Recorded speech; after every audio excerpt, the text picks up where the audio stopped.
IFM News. IFM News. IFM News. Lokal. Mabot na iti siya mapulag at may saribo a pisos tinaipaima iti City Government of Batac, babaan iti Technical Education and Skills Development Authority.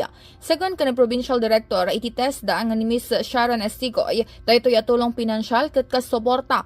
Kadagiti stall owners kan market helper ang naapektaran iti napasamak nga uram iti kalabes. Kinunana, saan da nga nagpangadwa tumulong nga gaputa amuda no kasano iti rigat na iti maawanan na kan agrogimanan. Naukon tinasaw agatada manipod kadagiti Technical Education Skills Development Authority, Technical Vocational Institution, trainers, empleyado, iskolar, kanda dumapay na ayata kasosyo iti nasaw nga ahensya. May naig itiray ito'y manarimaan ti koordinasyon na ti Technical Education and Skills Development Authority kaniti gobyerno syudad no anapay a klase ti tulong ti Nangipaay tapno na paspaspas sa ti panagrekobre dagiti na apektaran. Kabayatan na inawat dagiti opisyal ti City Government of Batac ti Tulong Pinansyal ng imjaya tin nasao nga ahensya. Para iti IFM News, Idol Bernadette Toledo, Tatak, IFM. IFM News. IFM News. IFM News.